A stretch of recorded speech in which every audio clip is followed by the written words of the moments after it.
today. We've got a brand new story to share with you, so let's begin. I'm Jay, and for 5 years, I was a happily married man, or at least I thought I was. My wife, Lisa, and I had what most people would call a stable, healthy relationship. We didn't have major fights, we supported each other, and for the most part, life felt normal and comfortable. That's what marriage is supposed to be, right? A partnership where you grow together, build a life, and trust that no matter what happens, you have each other's back. But lately, things have felt off. At first, I didn't pick up on it right away. It was subtle, the kind of thing you could easily chalk up to stress, a bad mood, or just one of those weeks where things feel a little off balance. But as time went on, those small shifts turned into something I couldn't ignore anymore. Lisa had always been an affectionate woman. In the past, when I walked through the front door after work, she'd greet me with a warm embrace, sometimes pulling me in for a long, slow kiss, like she actually missed me. But lately, the kisses were barely there. A quick peck, like someone kissing a distant relative out of obligation. Conversations used to flow effortlessly between us. We could talk about anything. But now, she was barely engaging. I'd ask her how work was, and she'd give me short, clipped answers. The warmth in her voice was gone. The laughter, the teasing, the playfulness disappeared. It was like we were coexisting rather than living as a couple. And then came the mood swings. 1 minute, she'd be distant, lost in thought. The next, she'd snap at me over the smallest things. I'd ask if she was okay, or if something was bothering her, and she'd always say she was fine. Every time, I'd press just a little more, hoping she'd let me in. "Are you sure?" I'd ask. And every time the answer was the same, "I'm fine, Jay." But I knew she wasn't. The more I tried to rationalize her behavior, the more it ate at me. I thought back to the early years of our marriage, when everything felt easy. We'd talk for hours, without even realizing it. We'd lie in bed, tangled in each other's arms, whispering about our plans. We were a team. And now, it felt like she was pulling away, slowly but surely, like a tide receding from the shore. I tried harder. I planned date nights. I made more effort to check in on her emotionally. And I even started doing little things around the house that I knew she appreciated, just to see if it would bring some kind of reaction. But nothing changed. One night, I lay in bed, staring at the ceiling, feeling the weight of the growing silence between us. It had been months since Lisa and I had been intimate. I couldn't figure out why. I had spent hours reading online about how to reconnect with a distant spouse, skimming through articles, relationship advice threads, and even those stupid Save Your Marriage forums written by guys who sounded just as lost as I felt. One thing kept coming up: intimacy.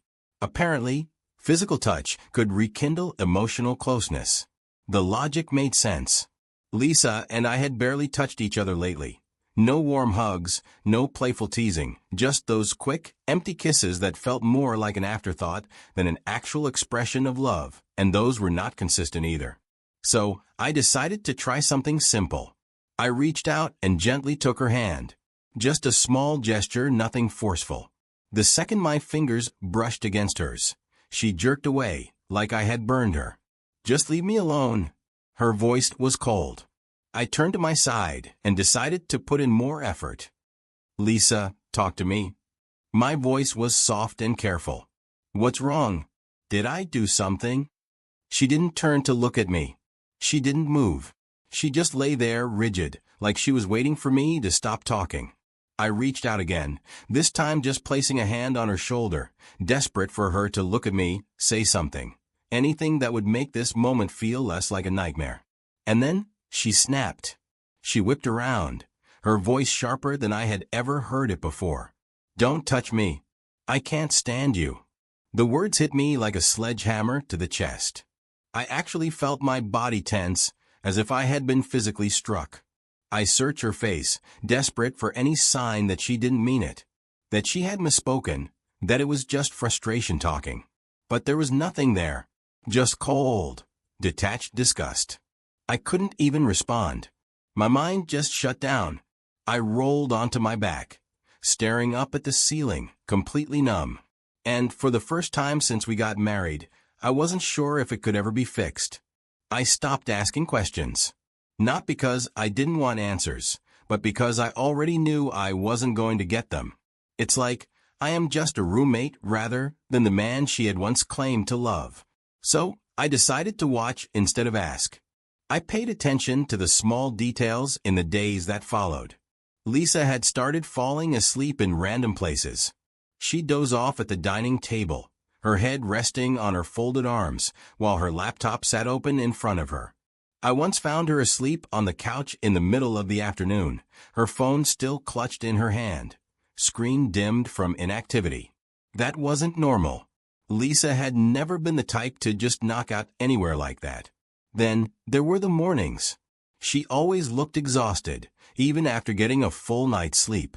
Sometimes she would rush straight to the bathroom, and I would hear the toilet flush minutes later, like she had been sick, like she had thrown up. And then, the most concerning part, she was leaving the house more often. Lisa had never been secretive before. If she had an errand to run, she would say something. If she was meeting up with friends, she'd tell me who she was with and where she was going. But lately, she would just disappear. I would come home from work, and she wouldn't be there. No text. No note. Nothing. Then, hours later, she would just stroll in like she hadn't been gone all day. If I asked where she had been, she would always dodge the question, acting like I was being ridiculous for even asking. I thought about following her myself to investigate, but seems like I won't do it properly. So, I hired a private investigator.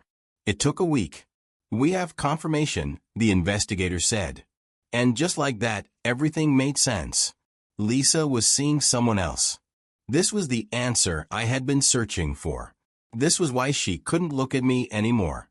I could have confronted her right then and there.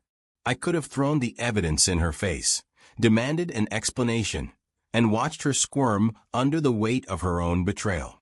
But I didn't. Because at that moment I realized something else.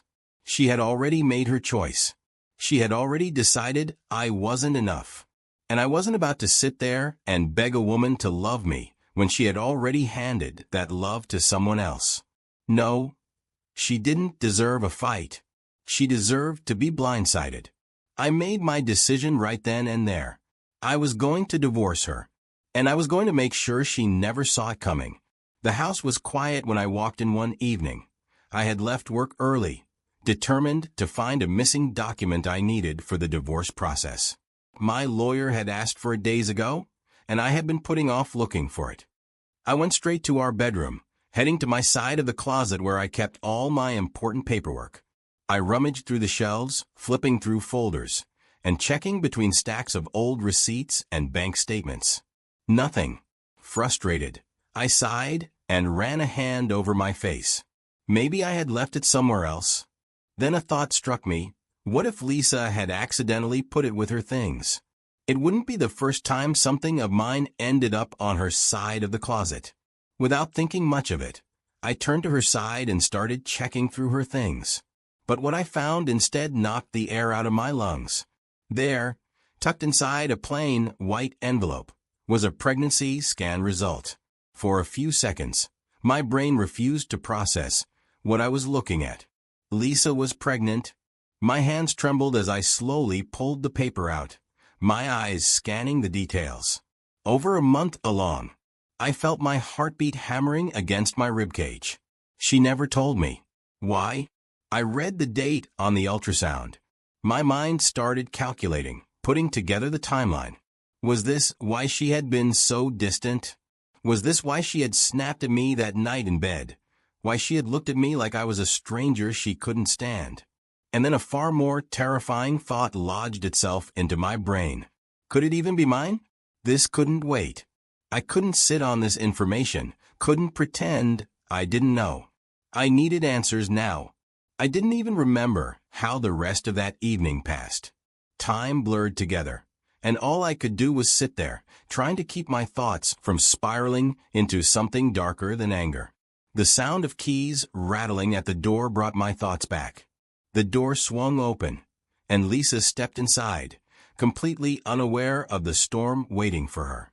She had her phone in one hand, scrolling through something, barely glancing up. I didn't let her settle in. "How long have you known you were pregnant?" The words shot out of my mouth before I could even think about softening them. Lisa froze mid-step, her entire body locking up, her mouth opening slightly. But no words came out. Silence stretched between us. She finally swallowed, her voice barely above a whisper.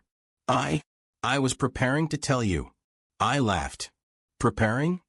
I repeated, standing up from the couch, my entire body tense. "Why the hell would you need preparation to tell your husband that you're pregnant? Or is the baby not mine?" The second the words left my mouth, I saw it. That split-second hesitation. Lisa forced herself to recover, straightening her posture as she quickly blurted out, "Of course it's yours." I didn't believe her. Not for a second. I stepped closer, my voice low and firm. "We'll do a DNA test." She broke, letting out a choked, broken sob. "I don't know who the father is." I felt the words. It wasn't just a confession. It was a death sentence for everything we had built together. For months, I had felt something was wrong. I had questioned my own sanity and wondered if I was imagining things, if I was overreacting. But this was the confirmation I never wanted. I exhaled slowly, forcing myself to keep my voice steady. "Get ready. The divorce papers will be ready soon." Lisa dropped to her knees, sobbing, begging me to think about it, to not rush into this, to just give her a chance to explain. I didn't care anymore. There was nothing left to explain. Lisa didn't make it easy during the divorce. She didn't cry for long. She got angry. She fought, dragged out the process in court, and made everything as painful as possible. She wanted the house and spousal support, and argued that 5 years of marriage meant she deserved something. I let my lawyer handle it. I wasn't arguing. I wasn't giving her the satisfaction. Then came the DNA test. When the results came in, proving the baby wasn't mine, she shut down. No more fake justifications. No more fights over assets. She had nothing left to stand on. The court sided with me. She walked away, with nothing significant. I don't regret leaving. Not for a second. If I had stayed, if I had let her manipulate me, I would have been raising another man's child, trapped in a lie I never asked for. By the time the divorce was finalized, I had already emotionally checked out. The fights, the lies, the long, drawn-out legal battles, it all drained me. It wasn't until months later that I finally got answers on the full story of Lisa's affair. Through mutual friends and bits of information that surfaced during court proceedings, I learned the full story. When Lisa found out she was pregnant, she went to her lover, the man she had risked everything for. She expected him to step up, to prove to her that she hadn't thrown away her marriage for nothing.